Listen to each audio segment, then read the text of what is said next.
Hey friends, welcome back to my garden.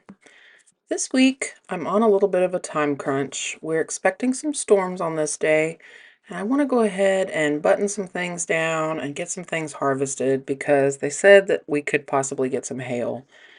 So I'm going to go ahead and harvest what I can and harvest heavy-handed so that if it does hail, I'm not at a complete loss for kale and brassicas. I'm going to go ahead and remove this netting and just kind of get it all wadded up and out of the way. And then I'm going to harvest my bok choys. Now, I've been kind of under the weather for the last week with a toothache. And I noticed that part of my netting had come up, and I thought, well, I feel like crap. I'll get to it later. And apparently, that one small little hole in my netting was enough for a cabbage moth to find her way in and lay her eggs on my bok choy. So when I get this harvested, I noticed, some of the leaves were kind of full of holes, but I have struggled with slugs. And then I flipped it over and was like, holy moly, did they even leave me any bok choy when they got done chewing on it? And there they are, cabbage worms.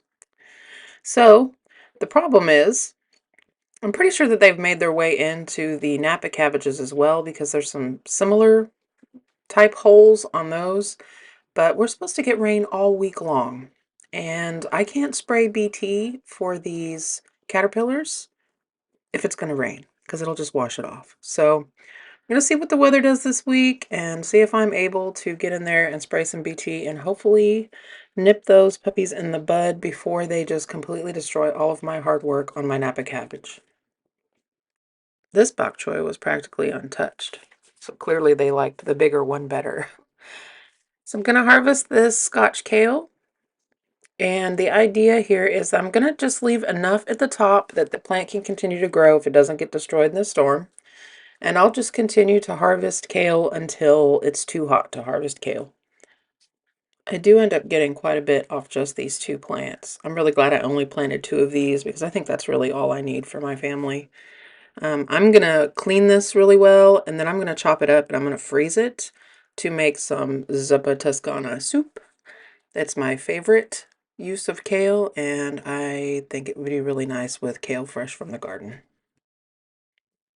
This is only my second year in this big garden, but 3 years ago I did have a small garden where my garlic is planted now, my garlic and my onions, and I did attempt to grow kale.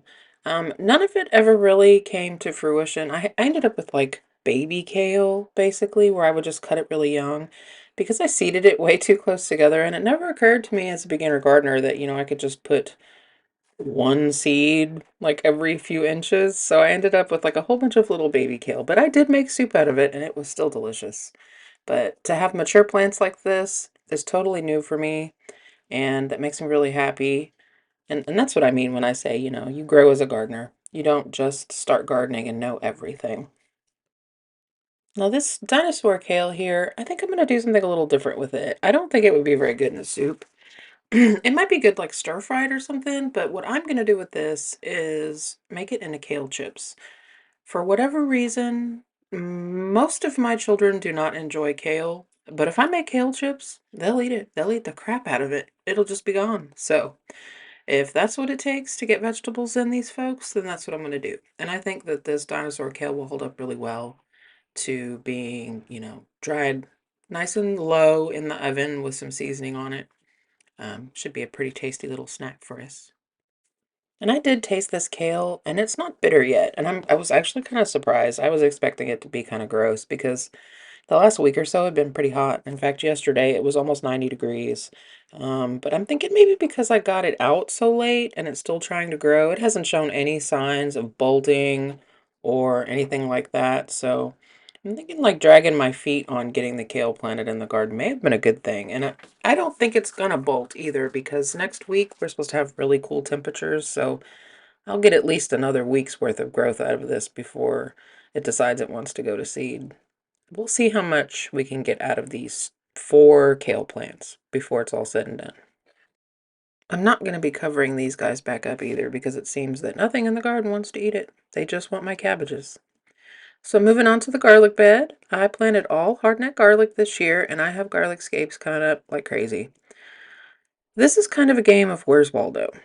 I know that no matter how thorough I am going through this, I'm gonna miss some. So I'll have to just keep checking on this bed every few days and see if I see any new garlic scapes poking up. Um, Usually I make garlic scape pesto out of this, but I may just end up pureeing this and freezing it into little rounds, like tablespoon measurements in the freezer because I'm almost out of my homegrown garlic from last year. And that is just a pity, but that's okay because I think if I puree this and freeze it, I'll have enough to get me by until it's time to harvest garlic again. I was going to show you guys what happens when you use straw. And, it grows weed and it's really easy to pull out. And then I got pelted in the neck with a cicada. So that was fun. But yeah, if you use straw, you will grow things that are very easy to pull out. I see everybody complaining about it all the time on the gardening groups. It just pops right out. It's not a big deal. The garlic on this side of the bed is far smaller than the garlic on the other side of the bed, and that is because most of the garlic on the other side of the bed is garlic from garlic that I grew last year. I am going to save all the biggest bulbs this year and plant those next year instead of ordering garlic. Just to give you guys a little garden update, everything looks really pitiful right now. See how yellow things look? We've had a lot of rain. See the little spots on my green bean plants? I'm really hoping that after this batch of rain, it kind of calms down. Like Mother Nature reels it in a little bit and gives my plants some time to recover. I know that I'm going to need to come out with some fish fertilizer and give everybody a good drink because this water is just washing all of the nutrients out. Cucamelons are looking good though. I've got some little ones on the vine here, and I got a new phone and I haven't figured out how to make it focus yet. I was trying to show you guys this adorable little cucamelon, but it just would not focus for me.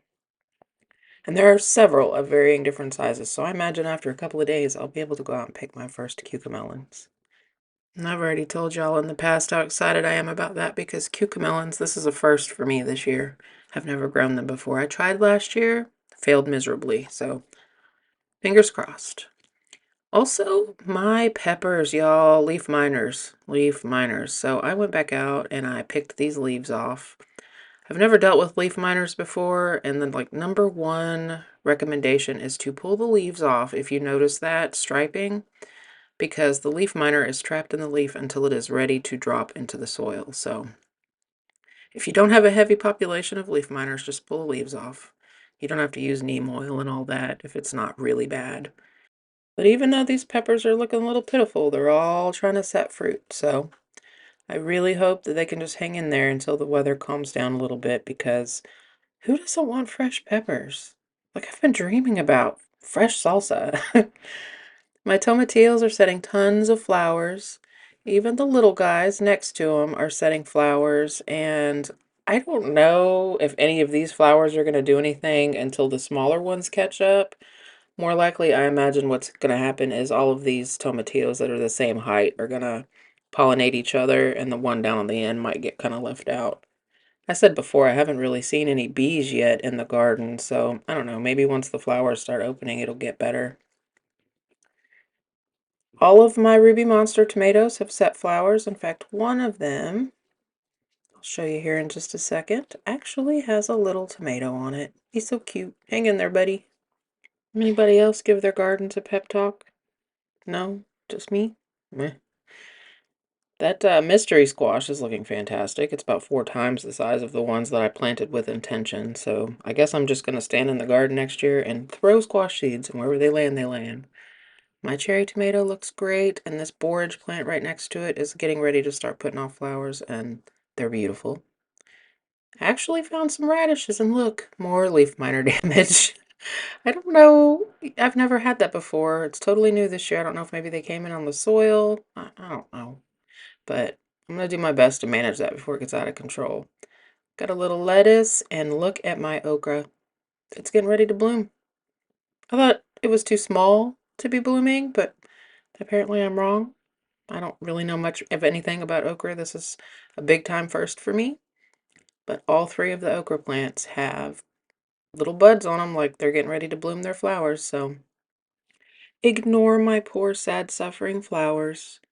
I know they look terrible. It's the weather. It's not me, I promise.